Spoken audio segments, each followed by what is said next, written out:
Buenas tardes, bienvenidos a mi casa, soy Guillermo Arduino, esto es Encuentro Digital CNN. Estamos ya en primero de marzo de 2021.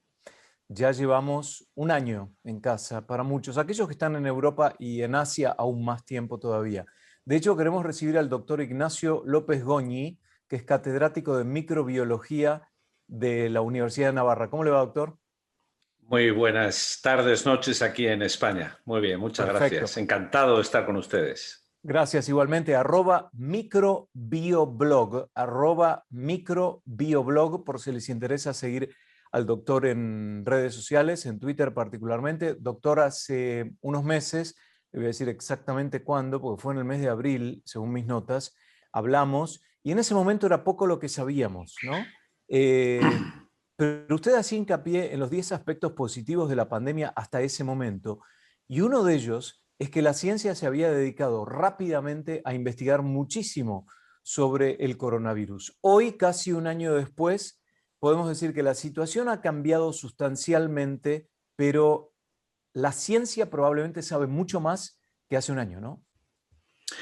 Sí, yo creo que este ha sido un año, el año de la ciencia, ¿no? En el que yo creo que jamás se había dado tantísima inversión para luchar contra una enfermedad en tan poco tiempo y jamás se había dado tanta colaboración científica a todos los niveles, desde los laboratorios, las universidades, las farmacéuticas, los gobiernos, las ONGs, y hemos conseguido tener una cantidad de información sobre esta enfermedad y este virus que realmente es tanta que hasta cierto punto nos desborda de alguna manera, ¿no? Tenga usted en cuenta que en menos de un año tenemos ya más de 100.000 artículos escritos Ujú. sobre la biología del SARS-CoV-2 y sobre la enfermedad COVID-19, ¿no?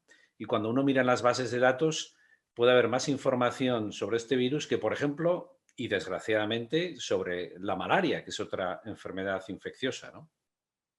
Y eso es lo que quería ver. En el mes de abril usted había dicho que había algo más de 4.000 artículos en la ciencia. Ahora estamos hablando de más de 100.000. ¿Será el factor global y el hecho de que no fue a un sector en particular que esta pandemia afectó, sino a todos, que realmente nos puso de rodillas y dijimos, bueno, acá hay que hacer un cambio desde la A a la Z, todos para salir adelante, ¿no? Sí, evidentemente, ¿no? Es decir, el carácter pandémico, el carácter global que ha afectado a todos los países ha hecho que prácticamente todos los investigadores del mundo y todos los centros de investigación tengan a alguien trabajando sobre este problema, ¿no?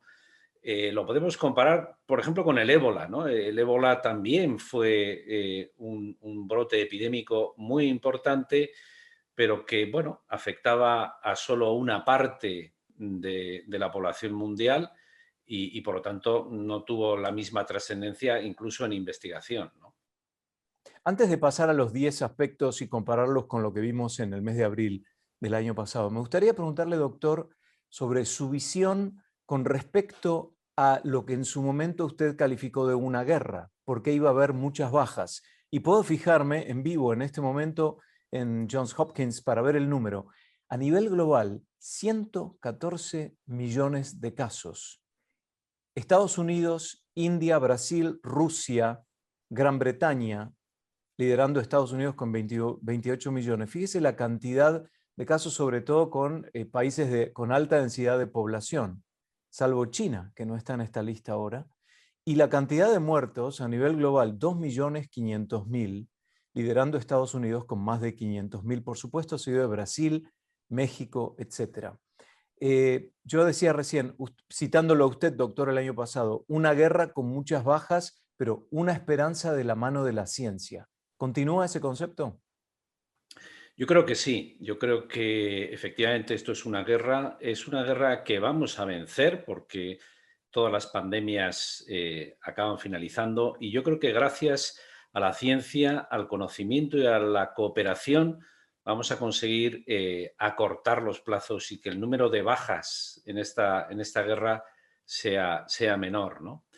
Pero sí, y en ese sentido también a veces he comentado que a veces me da más miedo no el virus, sino las consecuencias que va a dejar el virus, ¿no? En el sentido de que de todas las pandemias, desgraciadamente, salimos más pobres y salimos con mayores diferencias sociales, ¿no? Y ese yo creo que va a ser el gran reto, ¿no? De ahí el símil también de una guerra, ¿no? Una guerra contra un enemigo invisible, silencioso, que produce bajas, pero que también tiene unas consecuencias económicas y sociales que pueden llegar a ser devastadoras, ¿no? Gracias a la ciencia, de hecho, ahora conocemos un poco más, sabemos cuáles son los sectores más vulnerables y también desde el punto de vista sociológico podríamos evaluar cómo ha respondido la juventud, que en su momento, cuando hablábamos el año pasado, se marcaba como que era un aspecto, un área que no se veía directamente afectada, pero sí que tienen la llave para la seguridad, porque depende de los jóvenes justamente y de su controlada conducta el poder detener un poco la expansión del coronavirus. Pero vamos a ver, usted sacó un artículo reciente y el punto número uno que decía, ya lo citamos, que es que hay más artículos sobre el SARS-CoV-2 que sobre la malaria, por ejemplo, pero el punto número dos hablaba de las vacunas. Se ha avanzado muchísimo y hay mucha confianza en las vacunas ya. Sí, yo creo que esto que al principio ha podido generar cierta incertidumbre, ¿no? O dudas de cómo hemos podido ir tan rápido con el tema de las vacunas, pero en este momento tenemos más de 195 candidatos de vacunas que se están ensayando, 71 de ellas ensayándose ya en ensayos clínicos con humanos en distintas fases y, como sabemos, algunas ya incluso que se están distribuyendo, ¿no? Esto ha sido debido a que, como he comentado antes, jamás se había invertido tanto en vacunas y jamás se había colaborado de manera tan estrecha para desarrollar estas vacunas, ¿no? Teníamos un conocimiento previo de hace muchos años con otras amenazas que hemos tenido, como puede ser el ébola, el Zika, los otros coronavirus, SARS, MERS, de manera que había un conocimiento previo, ¿no? Y esta pandemia lo que ha hecho es bueno, pues poner de manifiesto todo ese conocimiento y la buena noticia creo yo que es que de todos esos candidatos están utilizando todo tipo de tecnologías, desde las tecnologías más clásicas de virus atenuados o de virus muertos, hasta desunidades de proteínas, virus recombinantes como los adenovirus, las nuevas vacunas de RNA, es decir, todo tipo de tecnologías, ¿no? De manera que es un momento, yo creo, único en el momento de la ciencia, en el momento de las vacunas, ¿no? De todos esos candidatos, algunos funcionarán mejor y otros funcionarán peor, pero yo estoy convencido que de ahí, de todo ello, saldrá la solución, ¿no? Yo tengo mucha confianza en las vacunas RNA, que es una tecnología que efectivamente no habíamos probado en seres humanos de manera tan masiva, pero es una tecnología que nos puede permitir realmente revolucionar la biomedicina, ¿no? Por esa capacidad que tiene de proponer vacunas con una enorme rapidez e incluso para varios patógenos al mismo tiempo, ¿no? Yo creo que es un hecho único en la historia de la humanidad cómo hemos podido enfrentarnos a un patógeno con todo ese armamento preparado en un tiempo récord, ¿no? ¿Cuál es la diferencia entre ARNM y ARNA? Eh, bueno, ARN es el ácido ribonucleico, RNA, o sea, Sí. uno está en castellano y otro está en inglés. Ah, ok, es RNA, por... Ah, ok, ARN. Sí, sí, ok. sí, no, perdone, perdone. Perfecto. Porque ARN sabemos que es ribonucleico y ¿qué significa M en inglés? ¿M o A? ¿Cuál es la M viene diferencia? de mensajero, de Ah, mensajero. perfecto, porque es ¿Eh? está bien, es En el realidad ARN son mensajero. vacunas, sí, son vacunas en los que lo que estamos inyectando es el libro de instrucciones, que es el RNA mensajero o ARN mensajero, donde viene codificada la instrucción para la síntesis de una de las proteínas del virus. Son nuestras propias células las que Claro. sintetizan la proteína del virus. Y ahí hay un punto, porque ese es el caso de las vacunas de Pfizer y Moderna, ¿no? Sí, Y la gran preocupación al principio era una reacción desmedida del sistema inmunológico del ser humano, por eso le piden a la gente que se queden 15 minutos, 20 minutos, una hora en el lugar donde se le administra la vacuna, pero claro, ya han pasado, en Estados Unidos tenemos bastantes ejemplos y realmente el número de reacciones adversas ha sido muy, pero muy bajo. Por lo tanto, a nivel global podemos decir que son muy seguras. ¿Qué palabras utilizaría para convencer a esa gente que dice, yo por las dudas voy a esperar un año a ver qué pasa? Porque tengo miedo que realmente haya efectos secundarios a largo plazo muy, muy malos y que la ciencia en este poco tiempo no lo haya podido probar. A ver, yo distinguiría entre lo que pueden ser dudas razonables de una cierta desconfianza con el proceso a lo que pueden ser ya movimientos más antivacunas, negacionistas incluso a veces incluso beligerantes, ¿no? Pero ante esas dudas, como ha comentado usted, llevamos ya vacunados, yo creo que son 160 o 200 millones de personas con distintas combinaciones vacunales y se está viendo que efectivamente son muy seguras y que, excepto esos efectos secundarios que ya estaban descritos y que son normales en una vacuna, que en el fondo lo que te están demostrando es que la vacuna funciona porque está activando tu sistema inmune, y los casos, bueno, pues más graves de que se denominan de anafilaxia, en las que ya hay un rechazo inmunológico a la vacuna, están siendo unos pocos, pero unidades por millón de vacunados, ¿no? Cosa que es lo que se estaba esperando, ¿no? Ante esa duda contra las vacunas, yo creo que lo que hay que hacer es, lo que sugiero es valorar riesgo-beneficio. Es decir, probablemente el riesgo que una persona tiene en este momento de infectarse por el coronavirus, de, aunque pase la enfermedad leve, que queden esas secuelas que estamos viendo, que quedan en las personas y que pueden durar esas secuelas meses.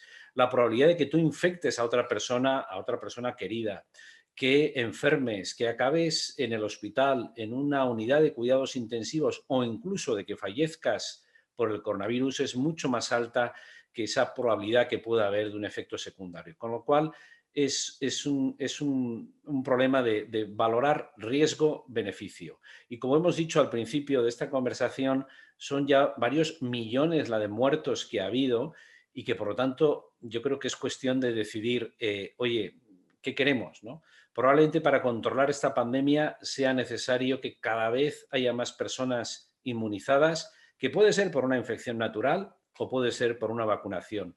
Yo creo que es la única manera que vamos a tener de parar cuanto antes esta pandemia, ¿no? Sí, y cuando pensamos en lo razonable, ¿no? Siempre hay una gran diferencia en los noticieros entre el contenido científico y el contenido no científico, como puede ser el político, el policial, el artístico, etc. El científico es exacto. Es decir, yo cuando entrevisto a un científico es mucho más fácil que entrevistar a un político, porque lo único que tengo que hacer es tratar de hacer preguntas que ayuden a la gente a entender una cuestión probada o aprobar y científica, digamos, que es razonable, y eso es lo bueno. Por eso verdaderamente la prueba está hoy ante los ojos. Y otra prueba, doctor, es cómo han bajado los niveles de gripe en este año, otro virus también bastante fuerte que mata gente y tiene que ver con el cambio de actitud de los seres humanos protegiéndonos del coronavirus. Es decir, la higiene personal, el distanciamiento físico, etcétera, etcétera. Y cómo eso ha contribuido, por ejemplo, a reducir el número de casos de gripe, lo cual nos prueba que debemos aplicar hasta el uso de la mascarilla en todos los casos. Es algo que debemos como sociedad incorporar de ahora en más para protegernos y para proteger al otro. Es tan básico que esto sirvió para despertarnos, ¿no es cierto? Y deberíamos inculcarlo en los niños, en el colegio. Yo no recuerdo en mis épocas de colegio primario que a mí me obligaran a ir a lavarme las manos no bien llegar al colegio. No lo recuerdo. Una práctica debería haber sido tan simple como crear ese hábito en un niño, ¿no? Hablemos ahora de la respuesta inmune frente al virus. Hay muchas dudas cuánto puede durar y si debemos vacunarnos anualmente o no. ¿La ciencia nos está dando una respuesta? Bueno, no cabe duda que hay cierta incertidumbre porque evidentemente no sabemos cuánto va a durar la respuesta inmune hasta que pasen varios años. Pero los resultados que ya se están haciendo con los primeros casos que hubo es que al menos 6, 8 meses es lo que sabemos de momento, lo que dura la inmunidad. Y probablemente sea más, ¿no? Inmunidad que hay que tener en cuenta que no solo depende de los anticuerpos que tú produces, esos anticuerpos que bloquean al virus, sino también de lo que se denomina la inmunidad celular, todas esas células memoria, esos linfocitos que se activan después de una infección. Lo que sabemos, por lo tanto, es que al menos unos 6 o 8 meses está durando la infección, ¿no? Perdón, la inmunidad, ¿no? Si va a durar más tiempo, evidentemente todavía no lo podemos saber, ¿no? Pero bueno, yo creo que eso es una buena noticia y que eso también puede tener que ver con cuánto puede durar la inmunidad de las vacunas, ¿no? No podemos descartar que haya que revacunarse quizá dentro de un tiempo. Eso va a depender más que de nuestra inmunidad, también de cómo se comporte el propio virus, ¿no? Pero de momento vemos que la inmunidad dura meses y bueno, y eso yo creo que es una buena noticia, ¿no? ¿Y puede ser que la inmunidad en una persona dure determinado tiempo y en otra no? Por supuesto, digamos, la medicina personalizada, ¿no? Cada uno de nosotros somos distintos y la respuesta inmune también puede ser diferente, ¿no? Incluso se han descrito algunos casos de personas en los que la respuesta inmune de anticuerpos ha sido muy baja, pero eso no quiere decir que mantenga esa inmunidad celular contra el virus. El sistema inmune es muy complejo, no solo depende de los anticuerpos y además puede haber diferencias entre personas, ¿no? Sí, Aún después de haber sido vacunado, ¿no? aún después de haber sido vacunado, efectivamente. Perfecto. Doctor, hablemos ahora, estábamos hablando de la vacuna, ¿no? Hablemos ahora de medicamentos para paliar los síntomas o para ayudar a que una persona no caiga en una unidad de cuidados intensivos, no tenga un problema de saturación de oxígeno, etcétera. Ha habido muchísimos nombres de drogas que presentamos en este último año en las noticias y en verdad la ciencia no se ha pronunciado todavía con que hay algo que sea verdaderamente efectivo. ¿Hacia dónde vamos? Bien, esto hay que tener en cuenta que encontrar un antiviral es relativamente, o sea, es francamente difícil, ¿no? Porque todos los virus son parásitos intracelulares, están dentro de las células. Y encontrar una droga específica que inhiba al virus sin tener un efecto secundario sobre nuestras células es realmente difícil, ¿no? En este momento no tenemos un antiviral específico contra el coronavirus, pero sabemos mucho más. A lo largo de este año hemos aprendido que COVID-19 no es simplemente una neumonía, sino que afecta de manera sistémica a otros órganos, ¿no? Y por eso hay distintas combinaciones de tratamientos, hay más de 400 ensayos clínicos en curso con distintos tipos de tratamientos, algunos antivirales, antiinflamatorios, corticoides, inhibidores de las citoquinas, anticuerpos monoclonales, es decir, distintas combinaciones que lo que sí están consiguiendo es que esos casos más graves se solucionen. Es decir, que están reduciendo casi a la mitad, por ejemplo, el número de muertes en los pacientes más graves, ¿no? Y eso también es muy, muy interesante. Yo creo que a lo largo de los próximos meses eh, se irán encontrando nuevos tratamientos que afecten y que reduzcan la gravedad de la enfermedad, ¿no?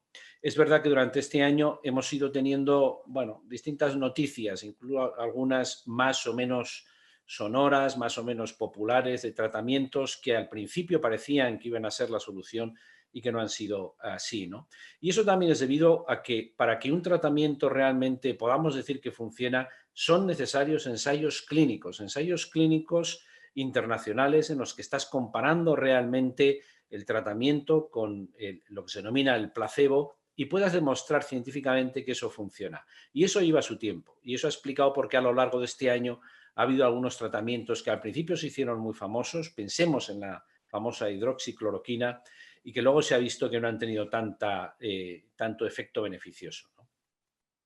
Y cuando decimos que los números a nivel global decrecen, también quiero preguntarle por su preocupación como microbiólogo, el hecho de que África, por ejemplo, tenga un acceso limitadísimo a las vacunas, que Latinoamérica viene muy, pero muy lento, y el sudeste asiático también. Entonces acá estamos haciendo una división no entre hemisferio norte y hemisferio sur, sino entre ricos y pobres, lamentablemente. Entonces va a tener que ser en algún momento, por el bien de la humanidad, por el bien de esta generación y por el bien de todos a nivel global, norte y sur, que los países que están en mejores condiciones digan, señores, vamos a tener que darle una mano a aquellos que por X razón la urgencia no nos permite evaluarlo, hoy no tienen acceso a las vacunas. ¿No le preocupa, por ejemplo, que África tenga tan reducido acceso a las vacunas hoy?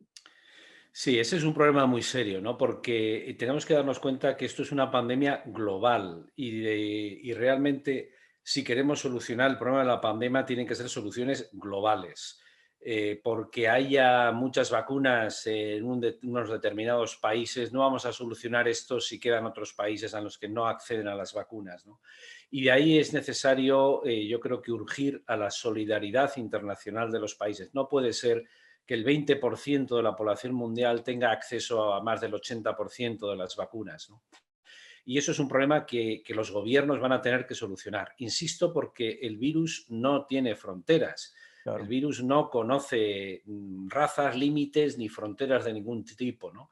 Y por lo tanto, bueno, pues lo que ocurra en África afecta a Europa, lo que ocurra en Europa afecta a Estados Unidos, lo que ocurra en Estados Unidos afecta a Latinoamérica, ¿no? Es decir, en una pandemia las soluciones tienen que ser globales, porque la unidad ya no es una persona, la unidad ya no es un país, la unidad es toda la humanidad, es el planeta, ¿no?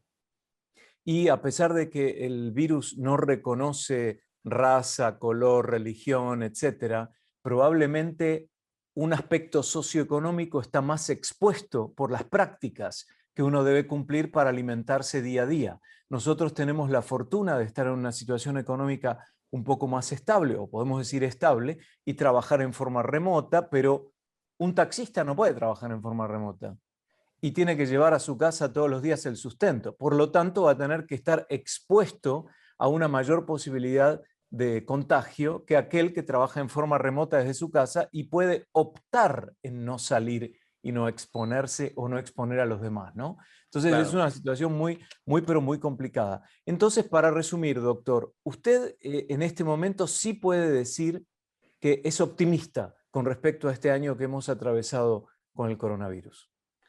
A ver, yo creo que sí, yo creo que hay razones en el que se ha demostrado que la ciencia, el conocimiento y la cooperación están dando sus frutos. Es verdad que quedan todavía muchos retos pendientes y que hay cierta incertidumbre, por ejemplo, con qué va a ocurrir y cómo va a influir en el desarrollo de la pandemia las nuevas variantes que están surgiendo, ¿no? Pero tenemos que darnos cuenta que la apuesta tiene que ser por la ciencia y por el conocimiento, porque es lo que realmente estamos viendo que nos puede permitir pasar cuanto antes esta pandemia, ¿no? Es probable que haya otras variantes y que no hayan sido descubiertas porque hablamos de Sudáfrica, Gran Bretaña, California, Nueva York, Sí. eh, otras variantes más, pero no hablamos de la variante boliviana, la variante, no sé, etíope. ¿Es porque tal vez están y no las vemos? No me cabe ninguna duda, ¿no? Es decir, los virus viven mutando, son nubes de mutantes, ¿no? Y lo que estamos viendo es la evolución a tiempo real de este virus. Las variantes que estamos detectando es porque las estamos buscando. Es decir, si una de las primeras variantes que apareció Mm. fue la británica, es porque los británicos son los campeones de secuenciación y están secuenciando mucho los aislamientos que ahí tienen, ¿no? De manera que probablemente estas variantes surjan en cualquier momento y en cualquier lugar del planeta. Lo que pasa es que estamos detectando algunas de ellas dependiendo de la capacidad de secuenciación de cada país, ¿no? Eh, yo creo que con el tema de las variantes, sinceramente no creo que haya que alarmar a la población, no creo que tengamos que entrar todos en una histeria colectiva de que esto va a ser el fin del mundo. Es un tema que preocupa, pero a nivel de investigación. Es decir, no sabemos cómo se van a compartir, a comportar es probable, y estamos viendo que algunas pueden ser más infecciosas, pero el que sean más transmisibles no quiere decir que sean más virulentas. Transmisibilidad y virulencia o letalidad del virus son cosas diferentes. Y si escapan o no escapan de las vacunas, todavía hay que ver qué efecto tienen, ¿no? Yo creo que es un tema que hay que vigilar, que hay que ocuparse, pero que no hay que alarmar a la población, ¿no? Porque es un fenómeno natural, ¿no? Es verdad que cuantas más personas estén infectadas, más virus habrá y por lo tanto más variantes van a surgir.